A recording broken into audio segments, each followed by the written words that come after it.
आपको खुश आमदीद कहते हैं इस लेसन में, जिसमें हम गैर मसावात या इनइक्वालिटीज़ को, अलजेब्रिक इनइक्वालिटीज़ को हल करने की कोशिश करेंगे। चलें, एक हम जो है एक एग्जांपल जो है इन इक्वेशन की या इनइक्वालिटी की लिखते हैं। x ग्रेटर देन 5, x बड़ा है 5 से, x बड़ा है 5 से। ठीक है, अब x की क्या वैल्यूज़ ऐसी हम यहाँ पे जो है x की जगह पे रख सकते हैं कि जो ग्रेटर देन 5, आप 5 रख लें, 6 रख लें, x से बड़ा, x जो है 5 से बड़ा होगा। अब 3, 2, 1 जो है वो x की वैल्यूज़ नहीं हो सकती, तो ये हमने नंबर लाइन पे हमने 5 ड्रॉ कर लिया। और एक सर्कल ड्रॉ कर लेते हैं, क्योंकि x 5 के बराबर नहीं हो सकता, उसकी बहुत करीब आ सकती है उसकी वैल्यू, लेकिन x 5 के बराबर नहीं हो सकता। और हर वैल्यू जो है 5 के सीधे हाथ के ऊपर वो सारे नंबर हैं कि जो 5 से बड़े नंबर होंगे। ठीक है, तो ये वो सारी वैल्यूज़ हैं कि जो x को दी जा सकती हैं। मसलन हम x को 6 दे सकते हैं, 10 दे सकते हैं, 100 दे सकते हैं, तो ये सेटिस्फाई करेगा इस इक्वेशन को, या इस इक्वेशन का एक हल जो है वो ये सारी वैल्यूज़ जो हैं ये हो सकती हैं। अच्छा, अब जो है अगर हम इसको -1 से मल्टीप्लाई कर दें दोनों तरफ को, यानी हम x को -x बना दें, -x बना दें, और 5 को -5 बना दें, तो अब सवाल ये है कि -x और -5 में क्या आपस में ताल्लुक़ है। मसलन कौन सा नंबर बड़ा है, कौन सा छोटा है। ये जो हमने x ग्रेटर देन 5 के दरमियान में जो हमने सिंबल लगा हुआ है ग्रेटर देन का, इसके बीच में हम कौन सा सिंबल लगा सकते हैं, ग्रेटर देन का या लेस देन का। ठीक है, अब हमें x के बारे में पता है कि x अगर 6 हो तो वो ग्रेटर देन 5 है। अब हम ये देखते हैं कि -6 जो है वो -5 से बड़ा है या छोटा है, तो हमने -5 नंबर लाइन पे ड्रॉ कर दिया, ये -5 हमने सर्कल भी ड्रॉ कर दिया उसकी। अब हम जो है ये देखते हैं कि -6 जो है वो इस नंबर लाइन पे कहाँ होता है। -6 हमें मालूम है कि -5 के उल्टे हाथ की तरफ होगा, और उल्टे हाथ पे जो भी नंबर होता है वो छोटा होता है, तो -6 जो है वो -5 से छोटा होगा। आप -1,000,000, -1,000 किसी तरफ कोई भी नंबर ले लीजिए जो -5 के उल्टे हाथ की तरफ, वो छोटा नंबर होगा -5 से। तो हमें ये पता चला कि -x जो है वो लेस देन है -5 से, क्योंकि हमने x की जगह 6 रख के देखा और नंबर लाइन पे ड्रॉ करके हमने देखा, तो हमें साफ पता चल गया कि -6 जो है वो छोटा नंबर है -5 के मुकाबले में। तो अब हमें ये चीज़ पता चल गई कि अगर हमारे पास कोई इनइक्वेशन है, इनइक्वालिटी है, गैर मसावात है, उसको अगर हम -1 से दोनों तरफ मल्टीप्लाई कर दें, तो जो इक्वेशन का जो डायरेक्शन है वो तब्दील हो जाता। ठीक है, अगर वो ग्रेटर देन है तो वो लेस देन हो जाता है, और अगर लेस देन है तो वो ग्रेटर देन हो जाता। ठीक है, और आप इसको मुख्तलिफ नंबर लगा के और चेक कर सकते हैं कि ऐसा है या नहीं है।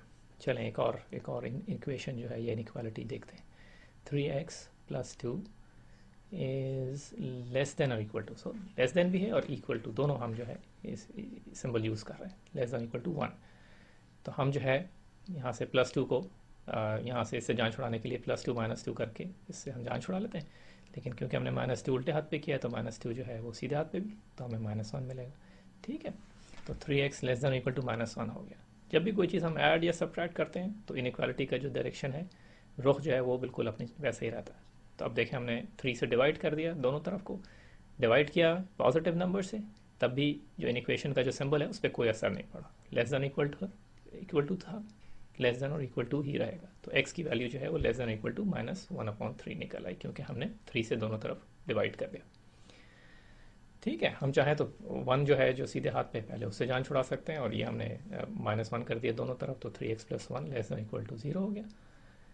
ठीक है, और हम 3x किससे जान छुड़ाना चाहें उल्टे हाथ के ऊपर, तो -3x दोनों तरफ ऐड कर दें, तब हमारे पास जो है सीधे हाथ के ऊपर -3x आ गया, और उल्टे हाथ से 3x ख़त्म हो गया। अब हमारे पास 1 less than equal to -3x। अब हम इस 3 से जान छुड़ाने के लिए दोनों तरफ को -1/3 से मल्टीप्लाई कर देते हैं। -1/3 से मल्टीप्लाई करने का मतलब क्या हुआ कि जब भी हम नेगेटिव किसी नंबर से मल्टीप्लाई या डिवाइड करेंगे, हमारी जो इनइक्वालिटी का रुख है वो तब्दील हो जाएगा, उसका डायरेक्शन देर। इसीलिए आप यहाँ देख रहे हैं कि हमने -1/3 लेस देन और इक्वल टू के बजाय हमने greater than equal to x जो है वो हो गया ये। ठीक है, और ये बिल्कुल वही आंसर है जो हमने पहले निकाला था। ठीक है, पहले में हमारे x less than equal to -1/3 था, ये जो हमने दूसरे तरीके से सॉल्व किया इसमें -1/3 greater than equal to x हो गया, जो दोनों इनइक्वालिटीज़ एक ही बात कह रही हैं। चलें, अब एक और सवाल करते हैं। हम इस सवाल में -8x + 7 is greater than 5x + 2।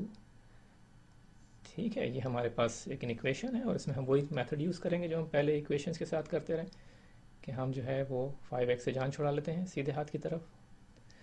5x हमने सब्ट्रैक्ट कर दिया तो -13x + 7 > 2 हो गया। अब हमने 7 से जान छुड़ा ली उल्टे हाथ पे, तो हमारे पास -13x > -5 आ गया। अब इसको हम जो है 13 से जान छुड़ाने के लिए -13 से डिवाइड कर दिया, तो हमारे पास सीधे हाथ पे 5/13 आ गया, क्योंकि नेगेटिव और नेगेटिव नंबर जो है वो हमें प्लस मिल गया। लेकिन क्योंकि हमने नेगेटिव नंबर से डिवाइड किया, इसलिए जो इनइक्वालिटी का साइन था उसका रुख बदल जाएगा। पहले ग्रेटर देन था, अब लेस देन हो गया। ठीक है, और अगर आपको यकीन है मुख्तलिफ नंबर जो है वो लगा के देख लें। ऐसा ही होता है जब भी आप नेगेटिव नंबर से मल्टीप्लाई या डिवाइड करेंगे किसी भी इन इक्वेशन को दोनों तरफ, तो इनइक्वालिटी का जो साइन है वो अपना रुख तब्दील कर देगा। ठीक है, इसमें कोई चीज़ नई नहीं है, बिल्कुल वही तरीका कि जो हम इक्वेशंस के अंदर सॉल्व करते थे, जिस तरह से सिंप्लीफाई करते थे, बिल्कुल वैसे रहेगा। जब तक आप कोई चीज़ ऐड या सब्ट्रैक्ट कर रहे हैं दोनों तरफ इन इक्वेशन का साइन जो है वो वैसा का वैसे रहेगा। लेकिन जैसे ही आप किसी नेगेटिव नंबर से मल्टीप्लाई या डिवाइड करेंगे, तो इन इक्वेशन का जो सिंबल है वो अपना रुख तब्दील कर लेता है। बस इतना याद रखें और मज़े करें।